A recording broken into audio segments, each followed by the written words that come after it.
and anime, wrestling, Gundam, Power Rangers, Pokemon. Did I miss anything? I think you got the Beast Wars, yeah. Beast Wars. Yes. No.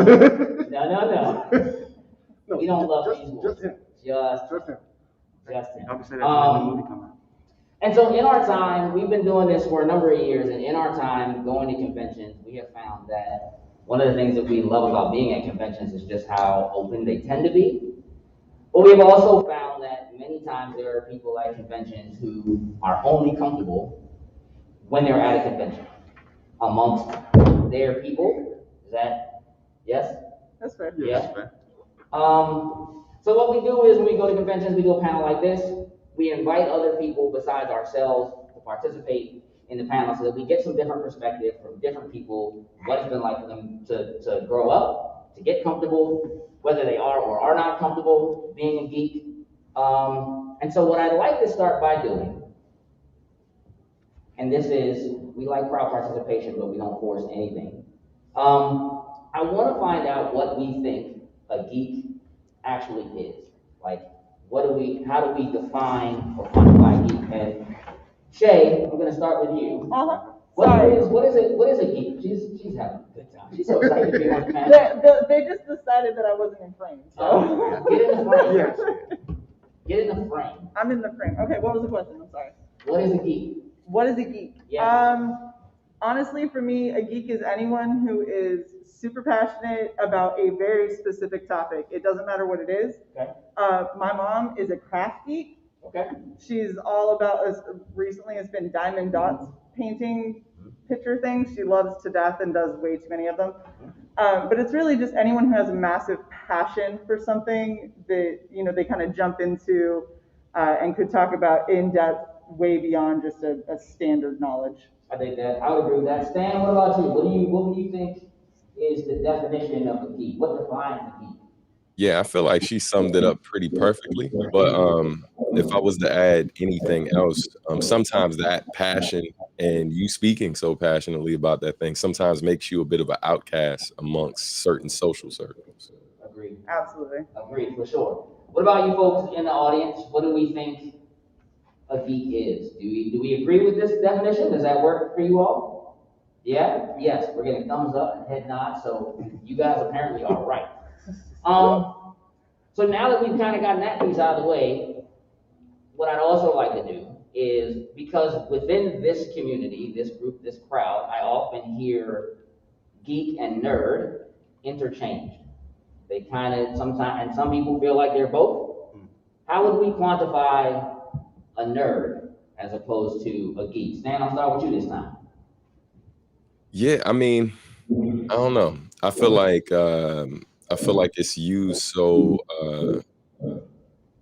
interchangeably. Like, I don't see a huge difference between the two, but that's just, I'm not basing it on the dictionary definition. I'm just talking about my daily interactions, how people use it when they're interacting with me, how people use it amongst my peers and other people I know. So I feel like there probably is some specific difference, but not one that I see, Right.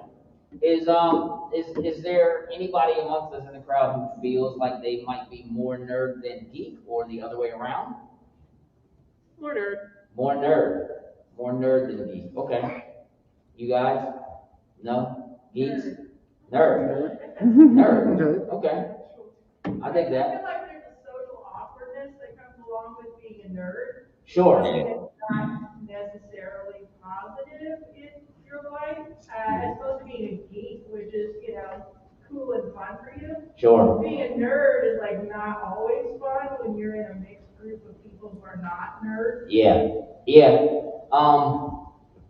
I'm beginning to feel like we, for a long time, have kind of, amongst ourselves, considered nerds to be, again, like you said, someone who's a little bit more socially awkward. I grew up in the Revenge of the Nerd era, and so nerds were always the glasses, pocket protector, just like they got bullied and, somebody made them do their homework, do their homework and that kind of a thing. And now I'm beginning to feel like if you're a geek and maybe you're the only geek in the room, you're a nerd to the people who aren't geeks. Does that sound right? I think that's fair, sir. Yeah, a little bit. So let's do this. Anybody who's on the panel, including you, Stan, raise your hand if you are comfortable as a geek, as who you are. Oh, that was a delayed. That was a delay. I think she was waiting to see if there was a caveat to that. Not a caveat. So she just wants to make sure she has all the information before she raises her hand. That's all. Hey, she got her eyes crossed her T's. Okay, well, I got it. T cross. Okay.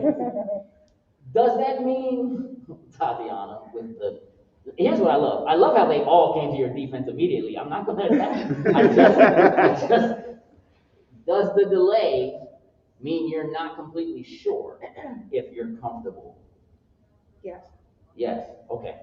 That's fair. And that's what I'm looking for, to be honest with you. Because that's part of why we're here. For those of you who are hanging out with us here in the crowd, are you all comfortable with who you are, how you are, and so forth? Yes, you can raise your hand. If you're not, Situational.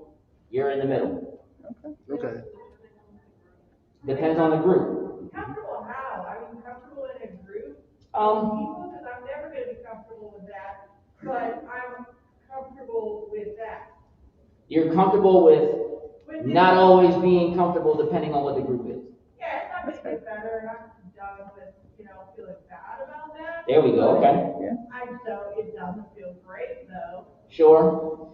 Are you just, it sounds like you are comfortable with who you are, though, Right. like in yourself. But a cocktail party's always going to be horrible for me. Sure. Nobody likes cocktail parties, let's be real. Okay. Well, I'm sure somebody does because they keep throwing them, but That's just because it makes you feel like you're doing what you're supposed to do. yeah, I mean, look, one of the things that I am so comfortable, like it's just because I just am who I am. But one of the things that helped me get comfortable was realizing that a lot of times there's just a difference in the way that we call somebody a geek, right? So like you said, if a geek is somebody who is just passionate about a very specific thing, if you are passionate about history, what do we call you, Sin? You're a history, You're a buff. thank you, yes, buff. Right? Like you get to be a history buff, right? Or you're a sports Enthusiast. Hey, that's right? That's a big word. Or you're That's what I was looking for. That's a you could be a motorcycle buff. You could be an aficionado. Yes. A But for hip us, hop head. Yes. yeah, exactly. A car guy. Right, right. Sneakers, like Sneakerhead. like we found these other ways to take people who are passionate about other things that maybe aren't comics or isn't math, right? Because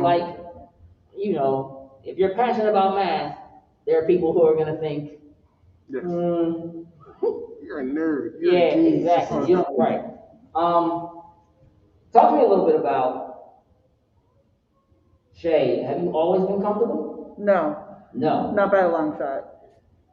So I couldn't tell. what? Okay. So for you, when was that transition? When did you transition into being comfortable? All right, so there's stages, right? So when did I transition into this phase of comfortable with who I am? Yeah. Legitimately 2 years ago. How so? What happened? What I've realized is my whole life I've stood out. I'm a 6'1", very, very loud, gregarious woman. There is no blending Sure. ever in any situation. And so what I attempted to do, since I couldn't blend physically, I couldn't, hunker down, be small, and just kind of be in the background. Oh, like me? Yeah, I can't do what you do. So I had to find something else. So what I tried to do was, I was a people pleaser. So I always tried to find something that somebody else liked and then take on a lot of aspects of that and mold my personality around their likes and their interests in an attempt to try and get friendship. Okay. What that leads to, I have found in my wise 36 years of life, it leads to you really compromising what you like. You don't end up developing much of a personality for fear of upsetting people around you. Sure. You don't end up really delving out into scarier areas that force you to have to grow as a person. Yeah. And 2 years ago, what ended up happening for me is I realized that I was in a relationship that wasn't healthy for me as far as growth. Okay. The person's not a bad person, just not good for me. And it happens that way. it does, Yeah. it does. And that's the thing, is it turned into, I think we should go our separate ways. And we've been, I'm not gonna lie, I've been married for 15 years. So it was a big implosion of my life. But what ended up happening through that is that I started to look at the things that I really liked. And I started looking at the people around me and how they reacted. So things as simple as like, I really like this sunset eye makeup that I saw some chick do on Instagram, and damn it, I'm gonna do it because why not? The person that I was with previously legitimately looked at me and said, "You're actually gonna go out shopping to Walmart like that?" And I was like, "Girl, it's Walmart." Yeah. Like, I mean, if somebody's worried about my eye makeup at Walmart, I'm not at a Walmart. Yeah. I'm somewhere else. And so I had gone out, and it was the first time that I actually took a stand in something that I liked, something that I wanted to do for me. I went out to the store. I had 3 different women stop me and tell me that they thought that my makeup was badass. Yeah. They thought that I was awesome for wearing it. They were like, "Girl, get it. That's amazing." I was like, this feels better. This feels a lot better than constantly hiding from what I want to do and who I am. I am loud. I am boisterous. I am gregarious to a fault. Sure. I put people in awkward situations. I know, it's okay. I'm all right with it. Just like you. I have just learned to accept that this is what I am like. And there's a lot of people who aren't going to like you for it. But once you stop trying to be the people pleaser, which you will never, ever, ever do. You will never please every single person that you come across. You can be the nicest person in the world. People are going to say horrible things about you behind your back. You don't hear those things behind your back. Well, sometimes you hear them. It depends on who you're talking to. Depends on how gregarious they are about it. I suppose. It's interesting that you say that because often in these panels I end up standing next to Sin or something like that. Sin and I have been great friends for decades.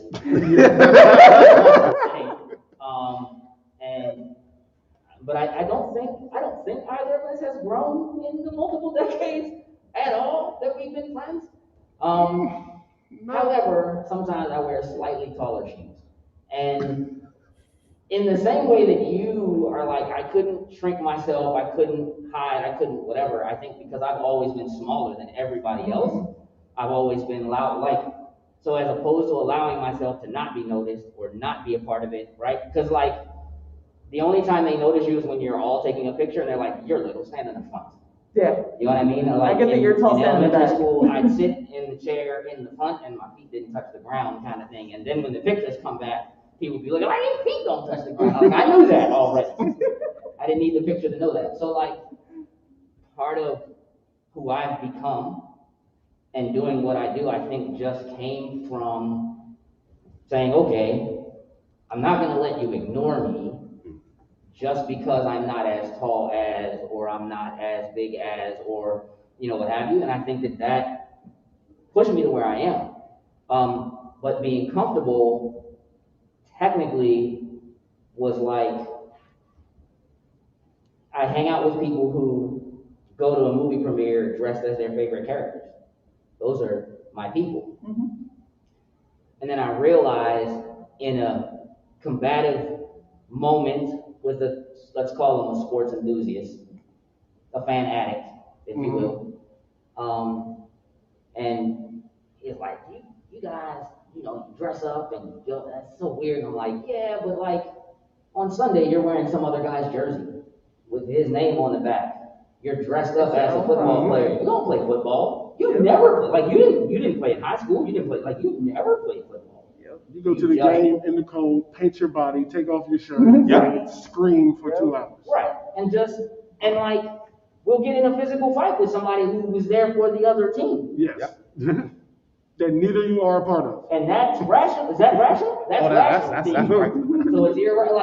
So it's like I realize that like the levels of what's rational to people is all about what they consider normal, what they've been taught, and what that is. And so part of what I love about being at places like this is that everybody here is normal because we're all weird together, right? But that this kind of weird / geek is becoming more normal because pop culture is making it so. It's a little easier. Mm-hmm. Stan, have you always been comfortable? I think it's I've been comfortable with being different. I would say like most of my life, right? And so, I mean, it started with I would say my earliest memory would go back to like maybe 2nd grade, and it started with me, being switched into a different program because they believed that I was testing higher than a lot of my classmates and different things like that. So they switched me into a talented and gifted program.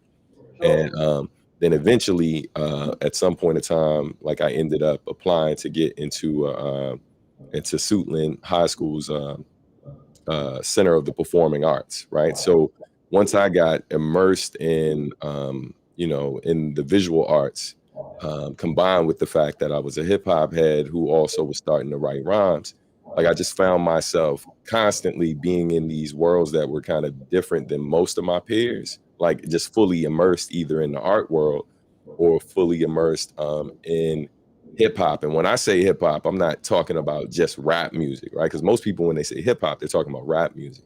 And what I find oftentimes that there are plenty nerds / geeks in the hip hop space when you're actually talking about real hip hop. And what I mean by that is when you're talking about the culture of hip hop, when you're talking about elements like graffiti art, and you're talking about breakers, plenty of breakers that I know are like super geeks, you know what I mean?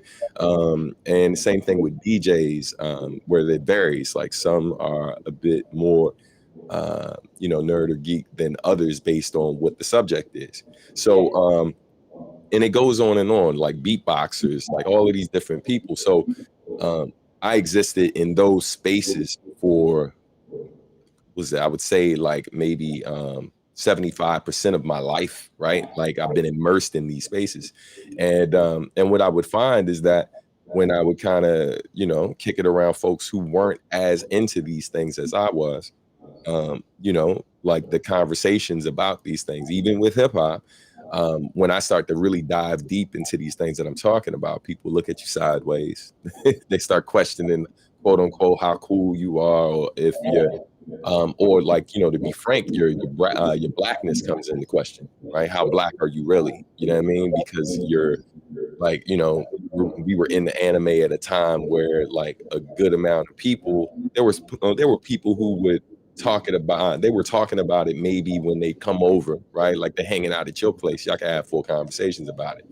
But in general, if we're all out playing football, and then after we finish the game and I'm like, yo, man, I'm about to go watch Ninja Scroll.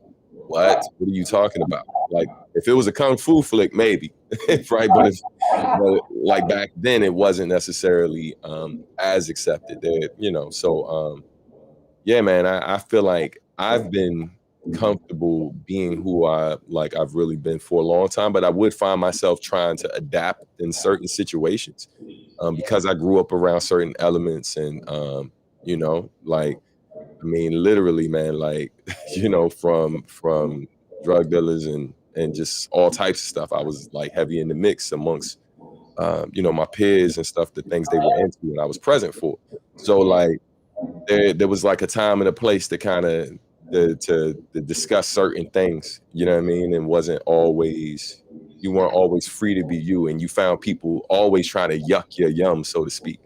And so, but one of the things that helped me as I moved forward was, in one breath, folks love to pick with you about different things, but at the same time, people will get on you in a second if they find you're being a hater. And so I use that as a weapon at some point. I'm like, how, like you talking about this person being a hater on something, but every time I bring up X, Y, and Z, you hating on me. You're constantly trying to yuck my yum. It's like, son, let me live, son. This is what I love. You know what I'm saying? You don't need the permission to love it. That's right. That's right. Jokes. Yo.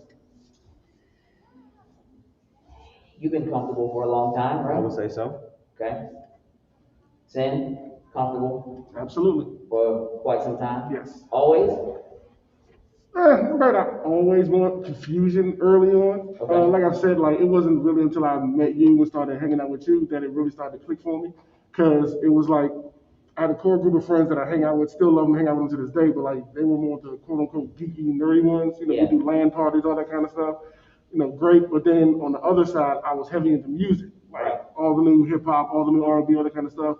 So walk around the school, I could go blow for blow with other people about that, but the second I start talking about X-Men, then I'm, you know, like, oh, what are you talking about? That's weird. Like, shut up, X-Men is awesome. Don't look at me like that. You know what I mean? So it was kind of weird. But then, you know, we met and started kicking him like, this dude is just like me. He's in all the video games and anime back then and into the same music that I am. So it is a lane for someone like me, you know what I'm saying, in this world. And it just made me feel a whole lot better. Like, okay, so I'm good. I'm good with being me.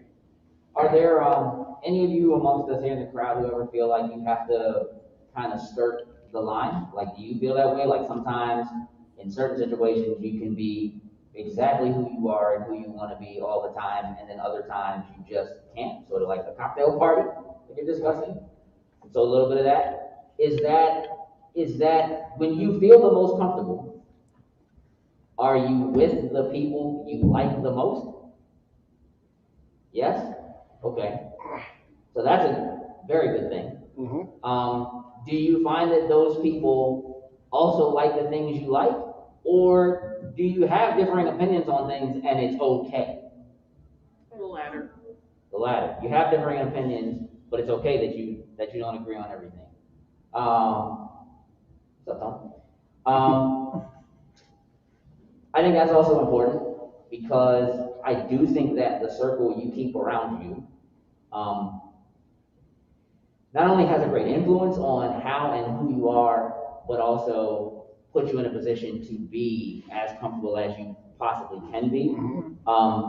You know, all of my friends growing up, even I guess just before I met Sin and really started hanging out with Sin, were visual artists. They're like animators now, and they do comic books and stuff like that. And they always did that. And for a long time, I tried to do what they did. I had a little bit, but I didn't have what they had in terms of like being able to draw and that kind of stuff. But I found my lane in music, right? And so, but we were all also band geeks. Anybody in the band? Was anybody in the band? Yep. There we go. What do we play? Do we play? Are we in? What do we play? Flute, self-taught piano, and self-taught ukulele? That's awesome. That's awesome. What about you? Flute, clarinet, and what sax? Tenor sax. I played alto. Clarinet. Trumpet, a little bit of baritone. I played snare drums, like, I was in a marching band. Same. We all were, yep. That was not cool. I just want y'all to know, that was not cool. I made it work, and like, our marching band, though, we played music we like. We was lit.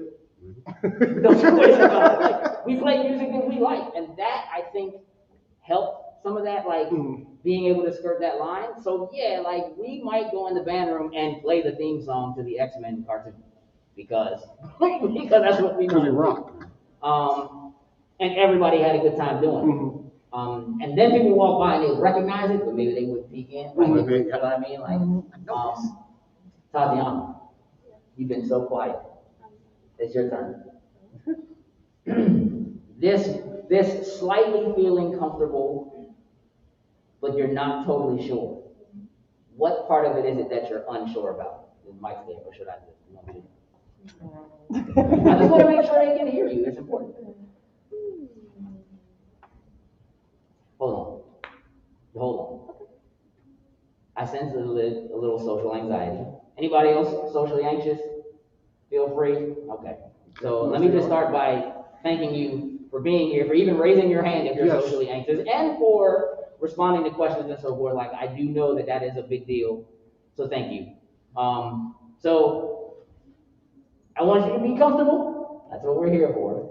But again, sometimes it does help to just kind of talk about it. So what is it that you're not sure of in terms of whether you're comfortable or not? I mean, I've always been interested in like Spider-Man, Batman, stuff like that. Mm-hmm. However, Can you all hear her? No. No. Yes and no. Okay. always been interested in Batman, Spider-Man, stuff like that. However, didn't feel too comfortable until I met Oh. this guy right here. That's so sweet. Ah. I just want to express how different that is from what Shae was just saying about her previous relationship, Right. which is important. I mean, to be fair, I do also now have a relationship now that encourages, Mhm. which makes it Different easier. now, right? Yeah. Right. Yeah. Okay. So he helped. Bring that out a little bit more. Okay. But you're not totally comfortable yet. Not yet. What do we need to do? Cosplay? Girl, I No, got you. that's not. I got you. Let's do Shay's cosplay like, yes. together. Yeah. Let's see possibly. Oh, yeah. It's okay. Question, would that have something to do with maybe growing up and being a girl and that being like boy type of stuff that? Yeah. Yeah. Exactly. So that I also find is a thing. Like my daughter said the same thing when she was on the panel, that she was like, yeah, I used to take my Spider-Man book to school, like my Ultimate Spider-Man like dictionary, and all the boys would pick on me and be like, you don't know anything about Spider-Man. It's like, well, clearly, Obviously I do. I know more though, Right. because I have the book. So that's definitely a thing. Do any of you find that that's been a thing for you? Like, as ladies, have you found that it's tougher for you in those, even in circles like this, when you're at a place like this, because your knowledge comes into question or something along those lines? Yes, absolutely. Yes. Yeah. You do? Yeah, a lot of times I notice that like as a woman, like fan status is like lowered automatically. Yeah. Yeah. Like, you know, when I say like anime, honestly, question to me like, have you watched Naruto? Have you watched One Piece? Yeah. And I feel like, you know, a man would never get those questions. Why do you think? Do you get those questions specifically from guys? Yes. Why do you think that is? Like, why do you think it is that there's an assumption? Because clearly this is not a thing that's just about anime or video games or comic books. Like, there are things like that just in regular society, right? Like, you're active military, so I'm sure you get it. Oh, right? I got comments for this. Oh, when I you bet you got- do. Why do you think that is? The Anybody? patriarchy. Hmm? The patriarchy. The patriarchy, sure. I think gender's a meme, and people buy into it and are comfortable by it. And so, like, the idea that men and women do different things is like baked into the idea of splitting it up into two different roles. Agreed. And then when it comes up, it's like, is this a joke or is it serious? And they gotta Yeah. wrap their head around it. Yeah. Yes, you agree with that? Definitely 100%. It's like you're female, you're expected to do certain things, and That's it. that's it. Like you're not allowed to have interests, you're just supposed to have babies. Yeah. Be barefoot and pregnant and cook. Make cookies Those are for your the things. boys. Those are your. I just want to know where you all grew up because I didn't have that experience. It makes me sad though, like because it's a common thing that you hear. The thing that I grew up literally, my mom was like, I don't care what you play with, I don't care what you do. Sure. Like I grew up doing martial arts, painting, ceramics, dress up. You have siblings? Older siblings. My siblings are old enough to be my parents, so like we don't like they're siblings, but they don't really count. Okay. But I think the biggest thing that I've noticed isn't so much that there's, you know, yeah, there's people that do think you should be barefoot and pregnant. The vast majority of sane people that I have ever communicated with all think that that's ridiculous. Right. Right? Right. I think that is a comfortable thing that a lot of people want to pin it on. I think what it more is so many people wrap up their entire identity based on their fandom. Sure. Right? I am a gamer girl. I am an anime freak, fan, whatever. Right. And that becomes your entire identity. So if you feel at any point in time that is being threatened Sure. by somebody that you feel isn't enough of a fan, right? you start getting kind of a really visceral reaction to where, especially as women, because you possibly couldn't have been doing this as long as I've been doing this because I'm the only one that had a VHS tape that had anime. Like, I mean, obviously everybody had access to it. Betamax. You know, whatever. Whatever you got to do, your 8 times is cool. Yes, ma'am. What would you like to say? Hmm? Or make fun of them for just enjoying things. Yeah. Which doesn't mix well when you in fact enjoy things. Yeah, you bring up a good point. Gatekeeping has certainly been something that we've talked about in this panel before. And here's the thing. Gatekeeping, for me is a tricky and touchy subject. I don't actually think all gatekeeping is bad. I think the way that we gatekeep tends to be bad. Most of the time, when people are gatekeeping, and it doesn't really matter what the subject matter is. It might be music or hip hop. Like, watch this. Hey, Stan. Yes, sir. All that new mumble rap, fandango, like you like all that new.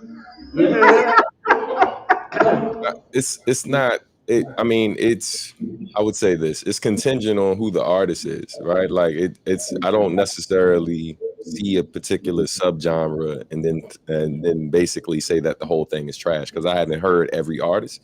So there's some artists that they don't necessarily specialize in that, but they'll add it to their repertoire and they'll do it in a way that I find interesting. So I don't do those sweeping statements like, oh, it's all trash. You know what I mean? I think that's important too. Like, most of the time, gatekeeping actually does come out of a place of love for the thing. Yes. Whatever it is, right? And so, the fear that something you love becomes watered down or less like it used to be or not the way it was when you found it, right? Which probably means it wasn't the way it was when the people before you found it too, right?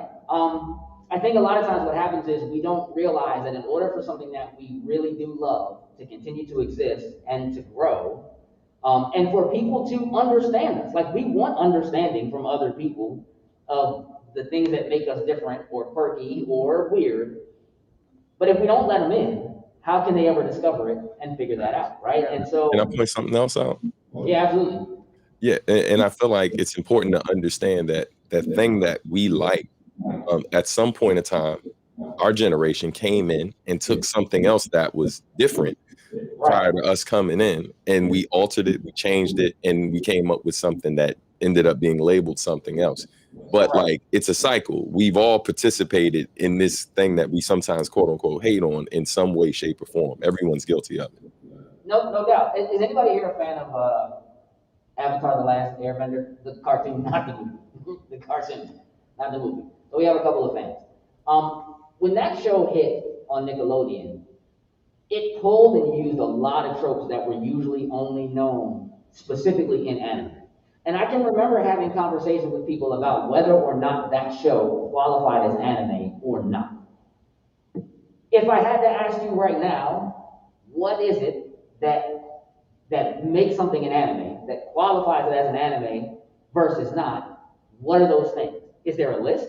Is there somewhere I can go to find out what it is? How does that work? Sid, you're our resident anime expert. I think it's not just the art style, but it's the history and culture that they pour into anime. I think that's what defines it as an anime overall. So, would you define Avatar: The Last Airbender as anime? No, I'm not there yet. Oh, not there yet. Yeah, keeping an open mind, and that is what's important. Is that you're keeping an open mind about it. Yeah, I mean, look, there are things I love. Spider-Man is and always has been my favorite character. Point blank. Period. Full stop. Don't laugh again. And like now, he's everywhere, which I love. But like at the same time, he's everywhere. And so there is a part of me that is kind of like, maybe don't do that with it. You know what I mean? Or like, maybe don't do that with it. But at the same time, man, it is incredible for me to see kids that are 3 and 4 that are in love with Spider-Man the way I was when I was 3 or 4 40 years ago. You know what I mean? Like, that's incredible to me. Yeah, I love when I'm on TikTok and I see somebody showing like their kids like an anime like Naruto or something for the first time. And they're excited. I'm like, hey, we got a new fan. Let's go, Right. dude. Yeah. Yeah. But I think that is the difference between gatekeeping. See, I consider that bouncing. Like, that's being a bouncer. That is deciding who you let in and who you don't. And so, as a parent, and I'm guilty of it, you can introduce your children to the things that you love. Right? Like, my dad did it to me. Like, I like Star Trek. I don't love Star Trek. My father loves Star Trek. You know what I'm saying? So I watched it. Black and white, you know what I mean? Old school Kirk, right? My daughter talking about her Spider-Man book, I probably had something to do with that. You think? I'm positive I didn't buy that book. Just a tad. You know what I mean? But it's not like, it wasn't forced, but it was everywhere. Like, there's Spider-Man all over the house. It's literally everywhere. It's everywhere, right? So when you're a bouncer, you get to pick and choose who gets in and who doesn't. And I think a lot of times the gatekeepers are there just to keep people out. We just don't want you. You just can't be here. When you're making the choice to bring people in, hey, you should really sit down and watch this anime. You're gonna love it. Now I've decided you can come in if you watch this. You know what I'm saying? So that's the same thing you're dealing with, right? When somebody says to you, you like anime, well, have you seen One Piece? Right?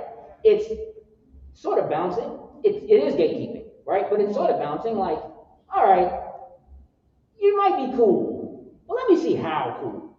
You know what I'm saying? Like, I think that's really a thing. And again, that kind of gatekeeping / bouncing, I honestly believe happens with anything that people love, right? Absolutely. Jokes. Yo. You love wrestling. Yes, sir. You too. Now, did you love wrestling before him? Yes. Okay. Good. Look at you gatekeep her right now. You had to make sure she was a good enough fan that she loved it before she got in the relationship. I loved it. She before I answered that knew pretty him. quick though. No, she was Right. like, "Are you serious?" And I'm now I sad. don't. I fell off. I don't love it anymore. However, I love hearing y'all talk about it because you're so excited about it. You know what I mean? Like, you're a Pokemon guy. How many Pokemon can you name right now? Go. I can do probably the original 151, the first and second generation, but then 3, 4, 5, 6. I can give you certain ones, but I gave up trying to keep all So of how them. many I can tell you? 2. Probably. Nah, maybe 3. Maybe 3. I might be able to get 5. Go. Bulbasaur, Charmander, Pikachu, Sleepy Joy from Smash Brothers. Sleepy Joe for Smash Bros. Jigglypuff, Blastoise. He Yeah, got that's right. All right. How many Gundams can you name? Ooh, now that's a different. I You could can probably go. go on for days. But Can you do that? No, I can't do that now. I can't do that either. Neither. We see more than that. I go on for days. Can you? Substantial. You got some Gundams. You a Gundam guy? No, I'm saying I can't do the Gundam joint. I can't do the even with the Pokemon. I can probably give you 2. You know what I mean? And But like, I know there's a unicorn Gundam. you said, say again. It is. I'm a G. I know that one. Here's the thing. We all love different stuff. There are things that each of us love more than the other thing, but we have a mutual respect for each other and what they love. Jokes. Hey, Joe. Yeah. You like that rap song with the rock on it? I knew he was gonna eventually bring it. Huh? You like that? See, I like Tech 9. I do too. So I don't have a problem with the Rock's verse in there, other than the fact that he said there was one take, and I don't know You if don't that believe it? I don't know if that was That's necessarily what it one was. take. He's an actor. Like, he memorizes lines and goes That's in. Like, he could probably, if it was written for him or he wrote it, he'd probably Probably did go it in there one and do take. it in one take. Like, I wouldn't be surprised about that. I don't like how he said it. Like, you're not Hov. Like, don't come in here like you Jay-Z, just one, Hey, one take. But okay. Terramana. Let me just shout out my, yeah.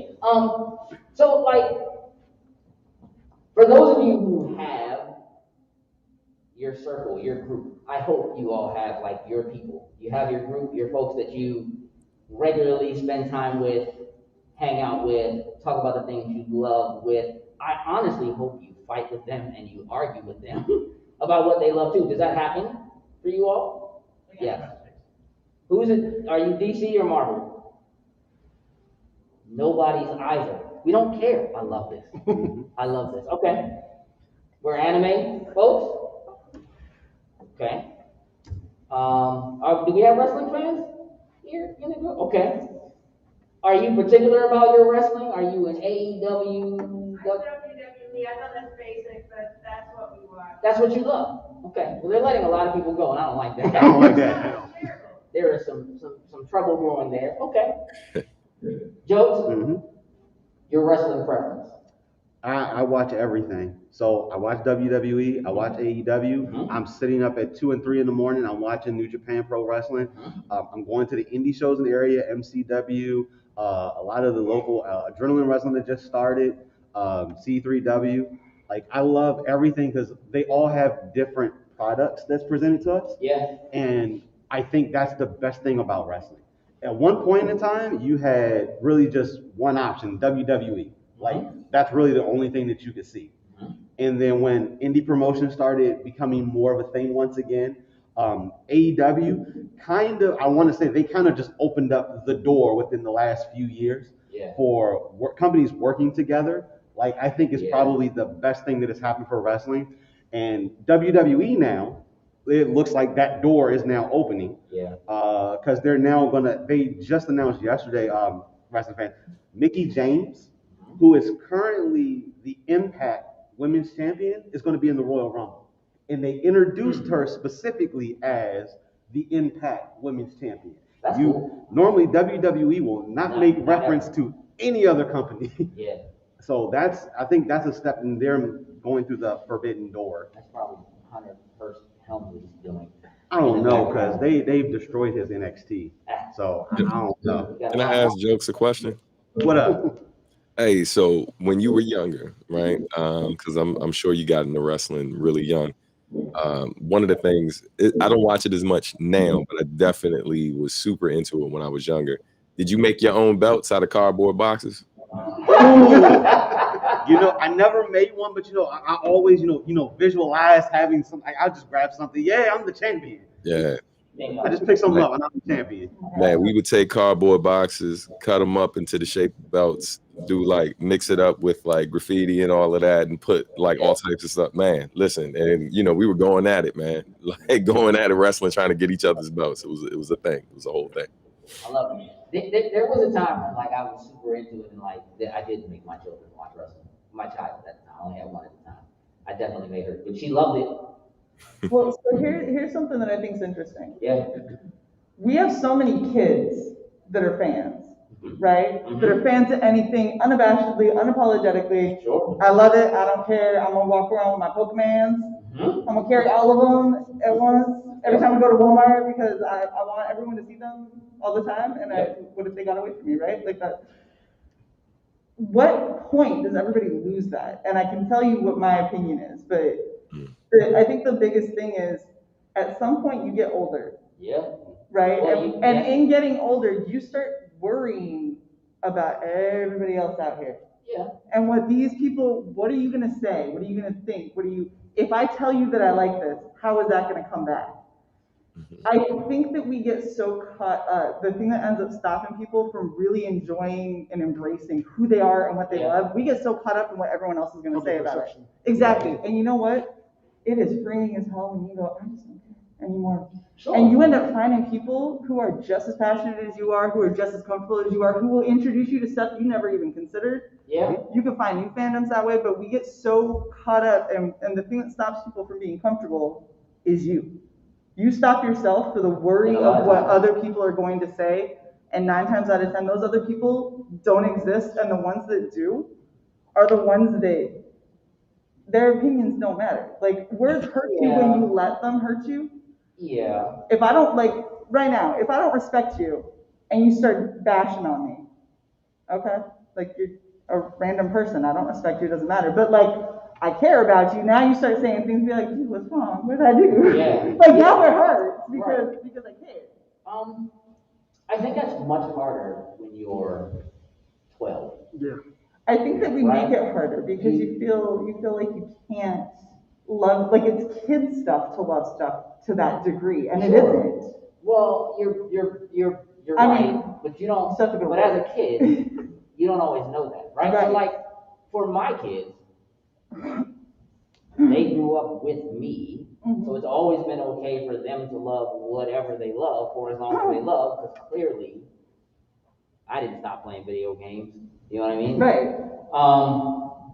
But not all kids have that. Like, we've done panels like this where we have parents that are in the group where we're like, I'm here with my kid, and I'm gonna be honest, I was one of the people that bullied people like you. Yep. And I'm so scared my kid's gonna get bullied and I don't know what to do. Like, we have literally had parents like stop us like after it's over and just say like, I just want to make sure I'm doing the right things. I just want to make sure that I'm nurturing this the right way or whatever, or when is it too late? When shouldn't they be allowed to do this? And it's like, they're never not allowed to do it. But I do think that sometimes we have to allow our love of a particular thing or a fandom to grow up. And so what that means a lot of times is learning and understanding other things about it, other than just the fact that they sold you toys. Yeah. Right? So for me, when I got in, I didn't get into comic books until I was in like middle school, so like 12. But that transition between middle school and high school was more like, I'm a collector, right? Like, I collect things, and there's a possibility that these things have or will have value other than the value they have to me.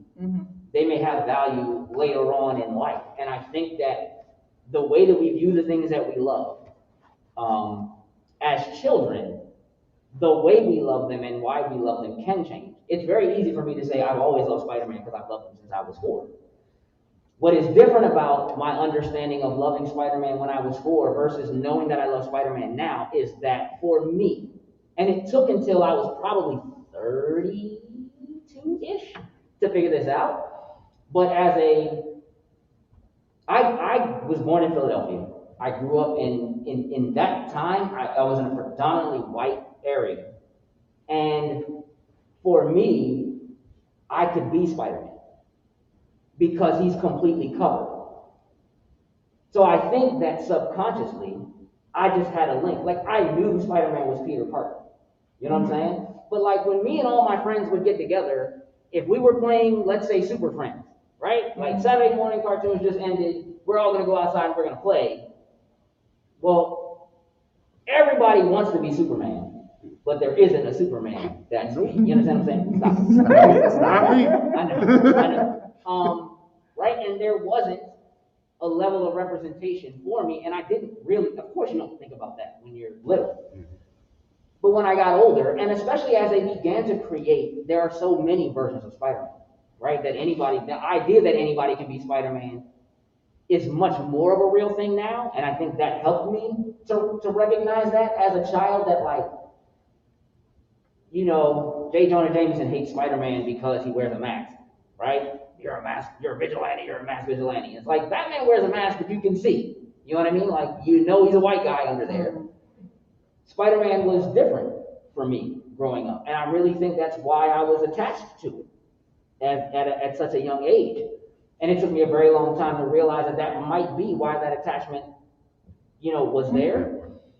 But as an adult, choosing to outwardly love Spider-Man, wear Spider-Man shoes and socks and belts because they exist now and they didn't for a long time,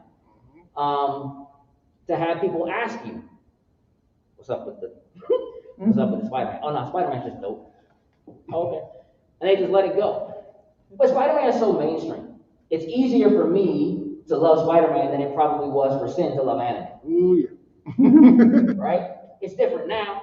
So I'm gonna ask, is there anybody here who grew up with Tsunami and like Dragon Ball on TV for you when you came home from school? Right? That was you. That era was like, Sin and I came up in an era where you had to go hunt for anime. Mm-hmm. We had to go find it. We had to go and find it on VHS and buy it and watch it. And like, when people got excited about Dragon Ball, it was like, I'd already completed it. Right. Like, y'all are just starting. Right. So it's easier, I think, now. Way easier. Mm-hmm. You're into anime. It's socially acceptable too. Yes. It's a lot more socially acceptable, right? Mm-hmm. People are much more acceptable of other cultures and other things because of that kind of stuff, because of the internet. Yes. That Absolutely.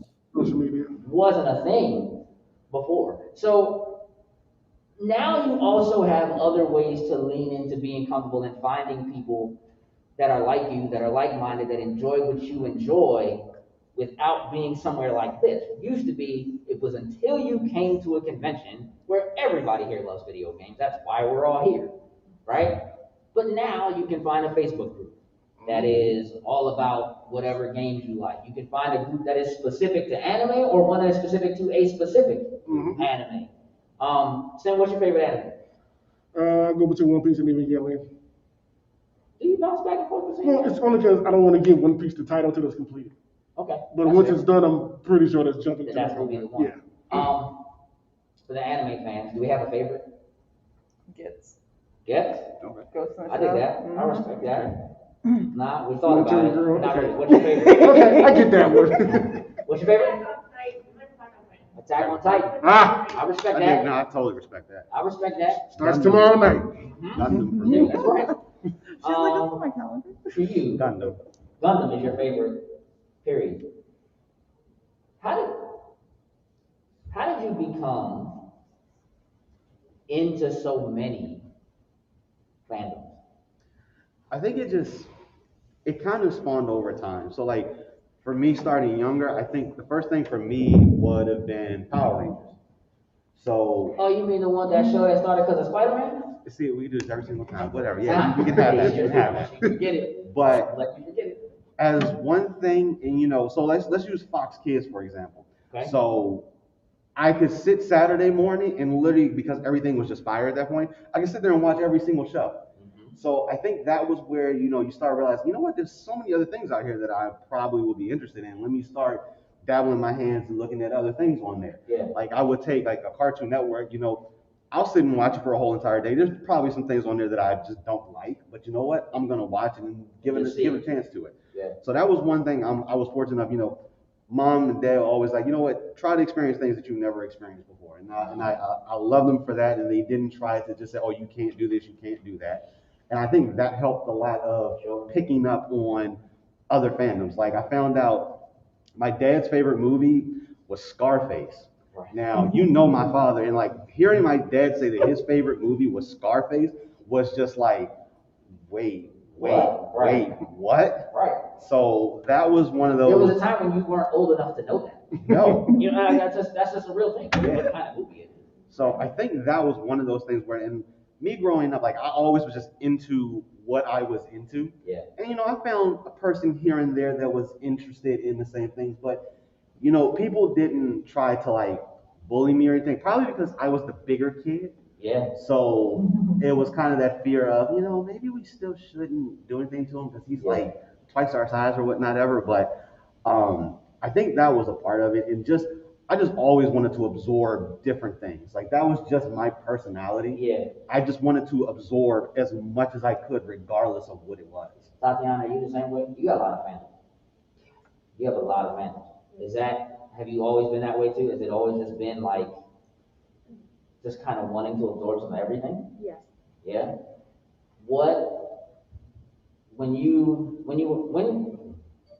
How old were you guys when you met? 14. They don't even know. That's how long they've been together. Like, I don't know. One of y'all better get it right. Somebody come in. 10th grade. Here we go. Okay. Let's do that. 10th grade. Okay. Prior to 10th grade, you were more uncomfortable. Right. Did you have friends that were not into the same things you were into? No friends. I'm the oldest of 4. Yeah. The only one that watched wrestling. Yeah. So you was into it because you were. Like you didn't have other people, that you didn't have that social circle to kind of help you navigate being. You just like what you like. I dig that.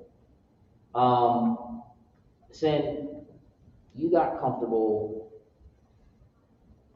20 My man got 3 years ago. Something like that, yeah. 3 years ago.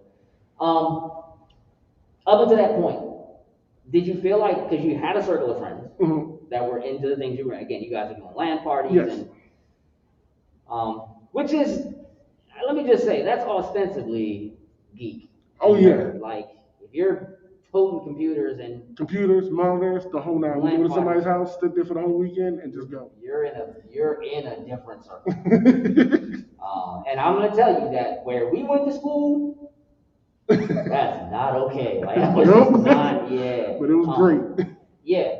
So, did you find it difficult once you began to become comfortable? Did you find it difficult to navigate both of those worlds? Were you able to combine those two worlds easily? Yeah, because it's, it was mainly music, games, and, cool movies and anime and stuff like that. And that's just everybody that I had around me was all into that, type of stuff. So I was good with my core group, meeting you, expanding that group, and just, I'm good with the people I have around me. I have my family, I have my team around me. I'm great. Yeah. And we just keep growing and expanding and just keep being the people that we are and just piggybacking off each other. Anybody read books? Are you an avid reader? You are. You're avid, you're a reader. I'm gonna ask a very important question. Do your books have pictures in them? All of mine have pictures in them. Like I don't mind reading, but I like pictures in my books. That's a real thing for me. How about you? Okay, so nowadays I do mostly audiobooks because I get them from the library. Okay. And I tend to be doing other stuff. Yeah. So now I don't read with my eyes so much anymore, if I can help it. You're listening more. Okay. Okay. When you listen to audiobooks, are they just like narrated or are they like acting? So They act them. So it's more like listening to a movie? In a way, it's like a perfect adaptation. Yeah. Okay. I did You're being that. read to. Do any of the rest of you do audiobooks? Is this a thing I should be looking into? Yes, they're free from your library. Your taxes pay for that. Well, that's true. That is true. Music, right? So Yes, there's love really cool music audiobooks that combine, like there's an interview with Paul Simon right now and Malcolm Gladwell, and they play those clips and they talk about it, but it's still a book. It's very cool. What's your favorite Paul Simon song? Me and Julia. Mine is 50 Ways to Leave Your Lover. That is a great song. Let me tell you something. That song is, oh my goodness. That's a great song. He felt something with that one. Bro, That don't hit the nerve. love that song. I got a question for the avid readers. Yeah.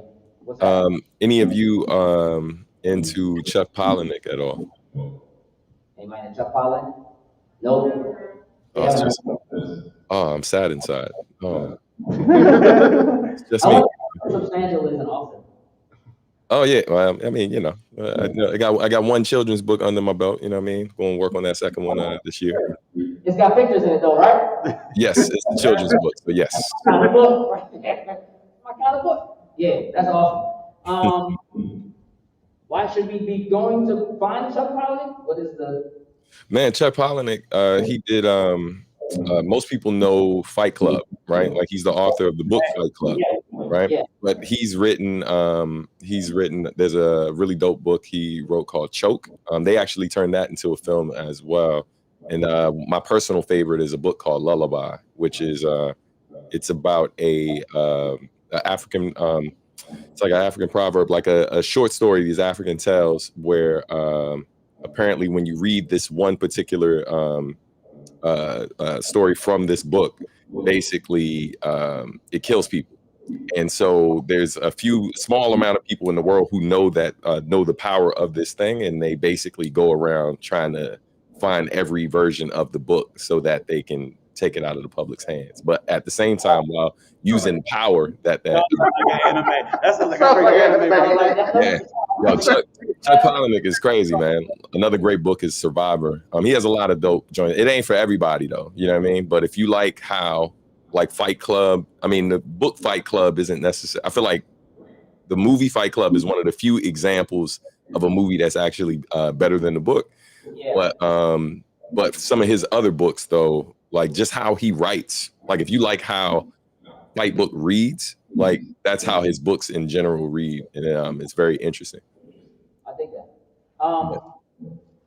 When did you become a reader substantially? Well, I wouldn't say I'm as avid a reader as most. Like my wife reads far more than me. These days, I'm reading more things that kind of pertain to the like basically education in the music business, because I'm an educator as well. So most of what I'm reading is like articles, studies, things of that nature. But like books that are similar to the type of stuff that Chuck Palahniuk writes, or are about particular like creatives that I'm super into. Like right now, I'm reading a book about Kendrick Lamar called The Butterfly Effect. And it's actually written by a guy who's from PG County, from Landover, Maryland. So that's super dope because he shouts out Landover before you even start reading about Kendrick. That's super dope. But anyway, I would say that started probably more so in my 20s, because I would read when I was younger, but it wasn't very enjoyable. But when I got older and found things that spoke to my specific interests, then like when I found those books, I would fly through them. Stuff like The Alchemist and things of that nature, you know. Yeah. I think growing up, the library was for school work. Yeah. Period. For me, like that's what that was, and like it wasn't okay. You know what I mean? So like it wasn't cool to go and read books. Not even a little bit. Like it wasn't that wasn't a thing, and not that like comic books were cool to other people because they weren't. But like if you're gonna pick on me because I'm reading something, it's definitely gonna be something I really like. Like I'm gonna know I like it going in. Is kind of how it. Did anybody here get picked on? Yes. Thinking about it, not sure. Yes. So Shae, that's interesting. Were you picked on by people your size? No. Have you always been taller than everybody else? Yes. You were picked on by people. I was almost 2 feet long when I was born. Like, bless my mother. Yeah, I was gonna say, God bless that woman. Okay. No, so the funny thing is, growing up, I usually was picked on by guys, because girls hated me, so they just left me alone. Okay. But I was always picked on by little guys. They probably like you. What it was with a lot of them, right? So I went to, my high school had a very, very heavy Pacific Islander population. We had a ton of Samoans, Polynesians. They were huge. Yeah. You don't mess with them. Sure. Like I watched one get pissed off at some little kid who was picking on him and picked him up by his neck. So the little guys couldn't pick on the bigger guys to gain any cred. Sure. So the next best thing in their very interesting minds was, I'll pick on the big girl because she's a girl, so I could probably take her. Wrong. Yeah, this is a girl whose dad is a 2-time black belt who taught out of our house. Oh. Okay. And when I was 8, taught me to throw knives. Okay. So this is probably not Not gonna work out the best for them. that's not the right person. I've never been in a fight though. I mean, Believe it or not. I can believe that. Somebody looks at you like, I'm good. I'm good. No, they I'll talk look trash at me, from over they here. stand up, they say some things, and then I had a really weird stoic personality where I said, I just need you to try to hit me so I have something to tell my dad, because he's a lot scarier than you, and if I start a fight, my ass is grass, but if I finish a fight, I get ice cream. Right. So. I dig that. So did you get picked on? No, not really. Just people like, this weird that you look at that type of stuff. Like, Yeah. whatever, I don't care. It's because you were a boy and big, you see, so they just went, Joe, you already said you didn't get picked on. Now, did people pick on you? No. No? Why? Did they just keep their distance, or was it like? Yeah. They just. Oh, okay. Same with them. You're also not a short woman. no, she isn't. Stand up. It's your turn this time. So yeah. I mean, still. I remember being told I was the average height for a woman.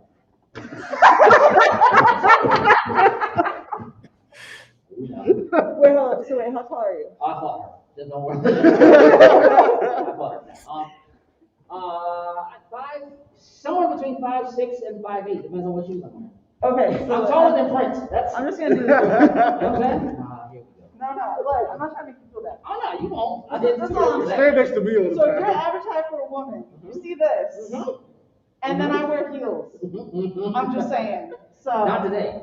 no, I gotta work today.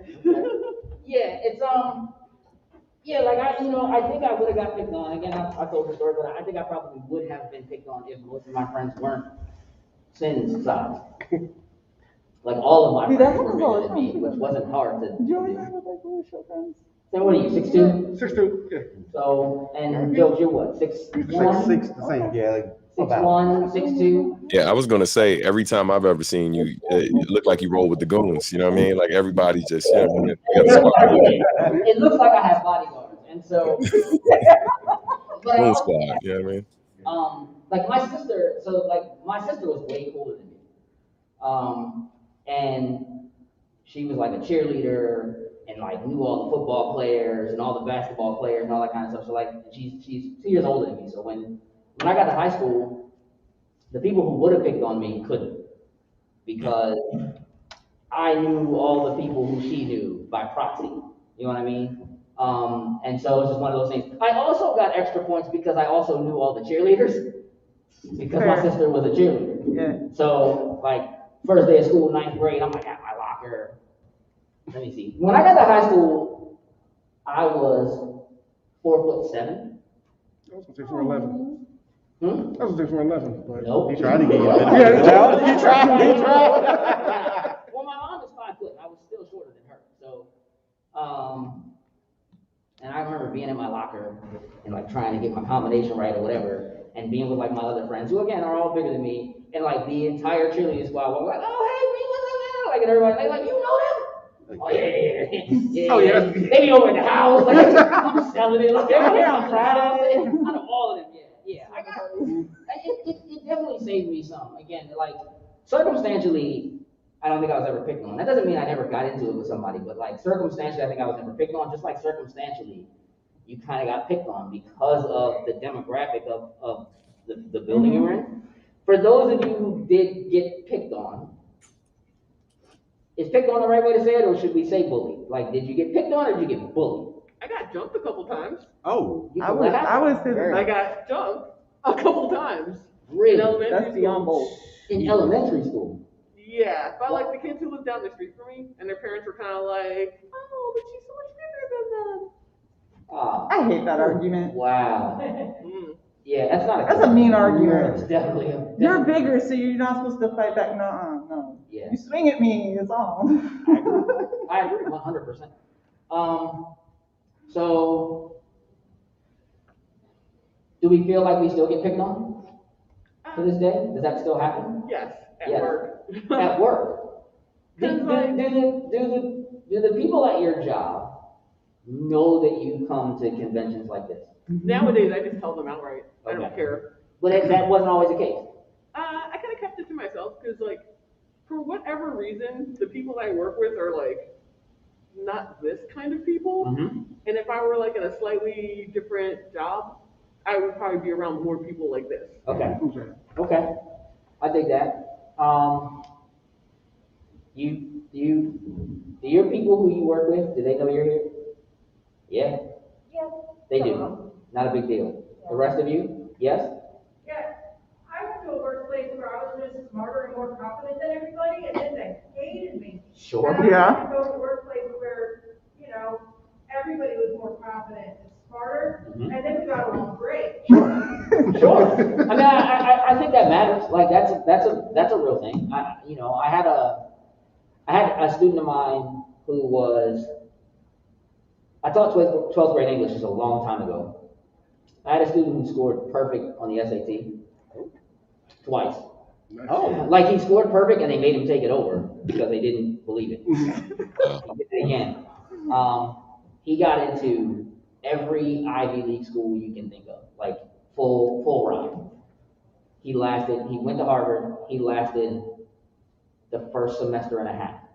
And he came back and he went to community college and then he joined the military because he was so used to being at our school in our building, the big fish in the little pond. Yep. And when he got somewhere where he wasn't that, he couldn't handle it. Yeah. And again, that happens to people. So it can happen the other way around too.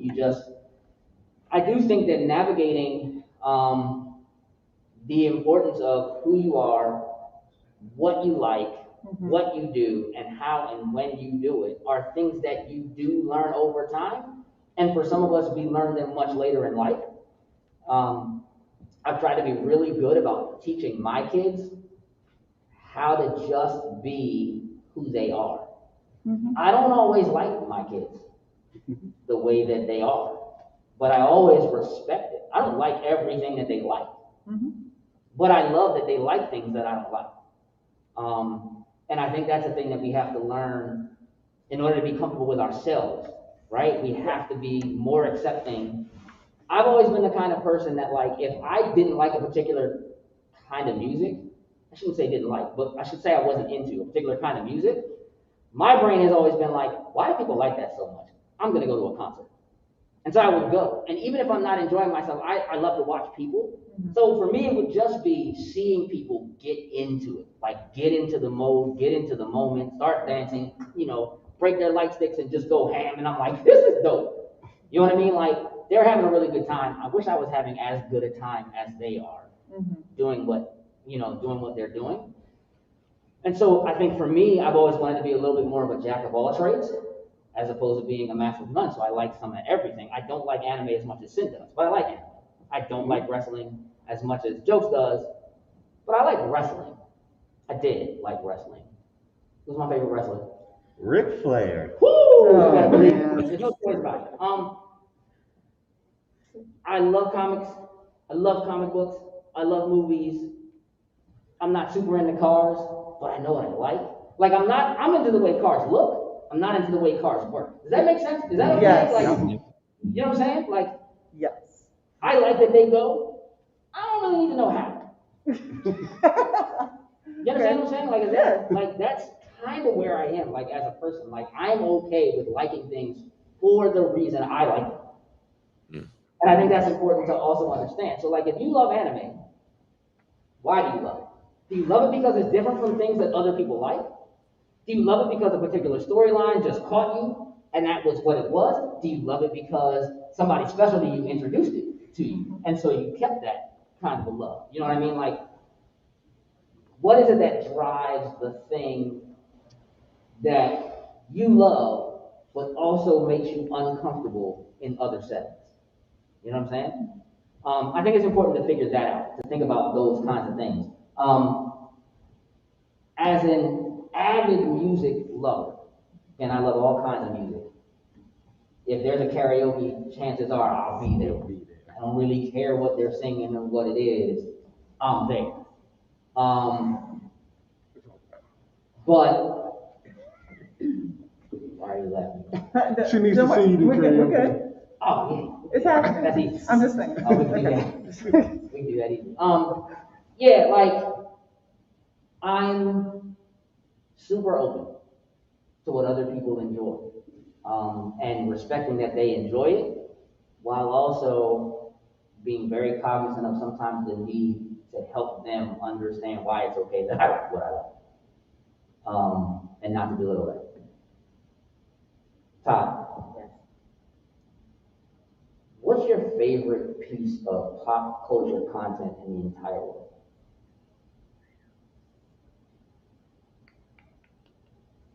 That's tough, right? Mm-hmm. Can anybody name that? Does anybody just have a favorite piece? Like I can tell you right now, my favorite thing, pop culture-wise, in the entire world is Spider-Man. That's just it. That's what it is. It's Spider-Man. That's all. I just anime in general. Just anime. Yeah, just I watch all kinds of things. Cosplay? Oh yeah. When did you find cosplay? I've always wanted to do cosplay. Mm-hmm. It was one of those things where it was like, you see somebody who put in all the work, and it's like combining all my loves. Because I love to paint, I love to craft, I love taking something that is absolutely nothing and then ending up with a product that people go, holy hell, you made that? And you're like, yeah. I did that. That was me. I didn't actually start cosplay. We started it as closet play on Red Valkyrie, which is just my way of saying I don't have a budget because I'm broke. So I walked into my closet and said, if I turn this t-shirt inside out and wrap it around, it'll look like a cowl, and it doesn't have to be actually, because you're seeing me from the waist up when I'm streaming. So that's kind of what started it for me. And then it turned into, I started dyeing wigs and unstitching wefts and attaching bald caps to partially made wigs and stuff, just to try and make something into the vision that I had in my head be realized. And I think the first time that actually happened was only a couple months ago, where something that I wanted to look a certain way did. Yeah. And that's that what was it. That was the turn. Like that was it. Yeah. Now I'm like, we're gonna do a calendar. I still don't have a budget, but we're gonna figure it out. I can take a second mortgage. It'll be fine. That's no problem. Joe, can you name a favorite thing? I think it's the collector's piece of things. Like, so for me, like all my fandoms, like just collecting memorabilia, whatever it may be, like wrestling. I have title belts now. Like I make money because I work a job so I can buy these things. Right. The amount of Funko Pops, Gundam model kits, Power Rangers in general. So Power Rangers figures. I have multiple Dragon Daggers, the Power Sword. Like if it was like OG Power Rangers, I own it. I got the Morphers. I have the helmet. Character, I still have OG 93 Power Ranger figures, Megazords, you name it. Wow. Then they released the die-cast stuff. So when they released, here's a metal, do it again. Here's a metal Megazord here that you can buy now. Yeah. I was the guy that was at Toys R Us, 10 a.m. when they opened. I need that Megazord. I gotta have it right now. Do you have the original Power Rangers Happy Meal toys? A few. The full set? Hey, you know what I do still have? That's what I have. You have, of course you do. Somewhere. That's what I have. I know exactly where they are. One of my favorite things I still have. When I had the costumes like for Halloween, they made the gloves separate, and they had like a little button in them. So when you would move your hand, they make like the swishing sound when you would chop with it. Yeah. Nice. All right, hold on. You gotta do that on the show. No, you don't. No, you don't. Watch this. Tatiana. When was the last time he put those gloves on and made the swish sound and tell the truth? I know you don't. Not before me. Like a week. Oh. Them Jones I thought it was gonna get to the last I gotta go find those. So Nate, do you have like a straight up favorite piece of just like a pop culture thing that's just your favorite thing? I would say right now, I'm a bit of a cinephile, right? Like I love movies. And so I grew up loving comic books. So Cinephile. You know what I mean? yeah. And so now in this day and age where like the technology is finally at a point where we can see these comic book films, these sci-fi films, and they are really able to execute these special effects at a high level. I would probably say that like comic book films and sci-fi films are probably my favorite thing at the moment. Growing up, it was probably a mixture of comic books and just collector's cards. Like I collected comic book cards, and I also have a large collection of basketball and football cards too. Me too. I definitely did that in high school. Yeah, man. Might be time to cash some of these things in, man. I've been sitting on. I probably got like between 30 to 50 Michael Jordan cards and like Shaquille O'Neal rookie cards. All types of crazy stuff. Let's do something with that. Hey man, look, y'all plug me to the right people, man, because They're just gonna take them all, turn them into NFTs and then your physical stuff. I mean. Okay, listen. So we gotta get ready to wrap up, and I'm not happy about that. But here's what I need to do before we wrap up. Substantial, I want you to go first. I want you to just let everybody know who you are, what you do, how they can find you, follow you, since unfortunately you're not here to perform. Yeah. And how do we do that? Yeah, I'm a part-time stripper and I do hair. No.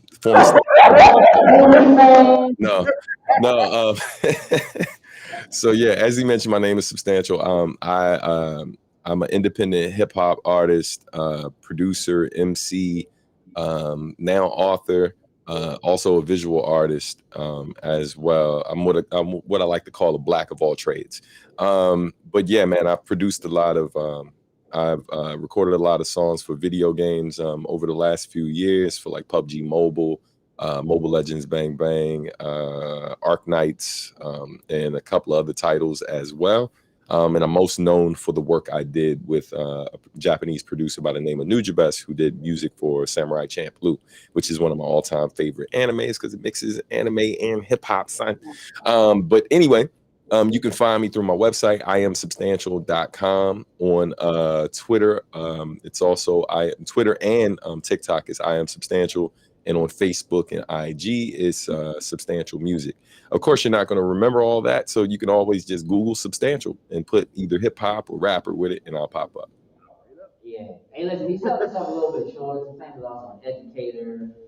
Yes, educator. You got a little more going on there, but that's cool. Yeah. You guys can go. I was trying not to be long-winded. It's I've been, you know what I'm saying, long in the tooth. I've been around the block a few times, so the resume is a couple pages. That's a good thing. Nothing wrong with that. Shae, the red. What's up? Is that specifically because of your hair? Yes. Okay. That is the hair color that I currently dye my hair. So when I'm out of the military and I dye it whatever color I want, it's no longer going to make sense, but I'll still be Shae the red because it's ingrained at this point. Okay. Talk to the people. Tell them how to find you, what you do. So y'all get ready. I'm one half of Red Valkyrie. I host a streaming show. Basically, what we're mostly covering is indie comics. We do crowdfunding. We do all that kind of stuff. I cosplay every time I have a show on, or closet play, depending on. I mean, let's be real. But we do all kinds of stuff. We got D&D streams going. We got artwork streams. We got our auctions. Basically, if you are an indie creator and you are trying to reach an audience, you need to come up and take one of my cards. If you know an indie creator who is trying to reach an audience, come up and take one of my cards. If you ever want to try crowdfunding, for the love of all that is holy, please DM me, because I'm going to cry if people keep on making the same mistakes over and over and over again. She's very good at helping people get funded. Thank you. Very good at helping people get funded. That is for sure. Okay, so Red Valkyrie. Yes. .net. .net, because somebody stole my .com and then tried to sell it back to me. You know what? So we're .net out of protest and because that's all that SAI could get for us, unfortunately. So the quote, you know what, Sid, you do the rigmarole. You can tell them how to find us. You can find us everywhere on socials at Loaded Snacks. No matter if it's Twitter, Instagram, Facebook, we are everywhere at Loaded Snacks. Yeah, TikTok. There is a TikTok. There is a Loaded Snacks TikTok. We're gonna give them to do the hand wishing thing, on TikTok. But yes, we have a streaming show every single Tuesday. We talk pop culture and everything. We have more stuff coming in the future. Yeah. We also have a Patreon. We get exclusive stuff there. But yes, come holler at us and check us out every week. He's not lying. There's a loading sites link tree. If you Google us, you'll find us. Yes. There are plenty of ways to do that. What I'd like to do now is thank you all for coming and hanging out with us. Please give them a round of applause. Give yourselves a round of applause for coming and hanging out with us. For those of you, especially those of you who said you have social anxiety and actually spoke and raised your hand and Super participated, appreciate you all. awesome. You're more awesome than you do. That's not because of us, it's because you already were. So again, I want to thank you guys for coming and hanging out with us. There's only one thing I'd like for you to do. If you guys can just kind of squeeze in, we want to take one group picture.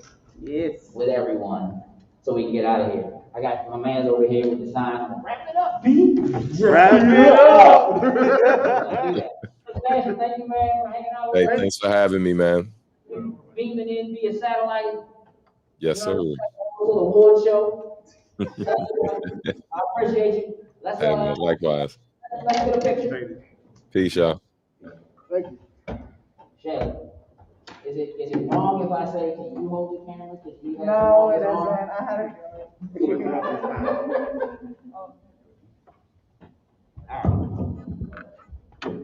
What I'm gonna do is I'm gonna get down here with y'all. Camera. I'm gonna get down here with y'all. Hold up. Wait. Where is he? Mirror. That's all I got. Ready, 1, 2. I like it. Thank you guys. You all are awesome.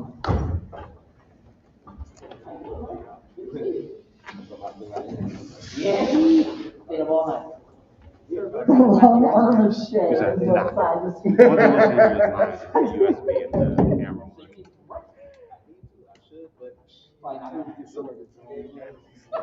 I just realized the chat was going off in here, but it wasn't. So I don't have to drive.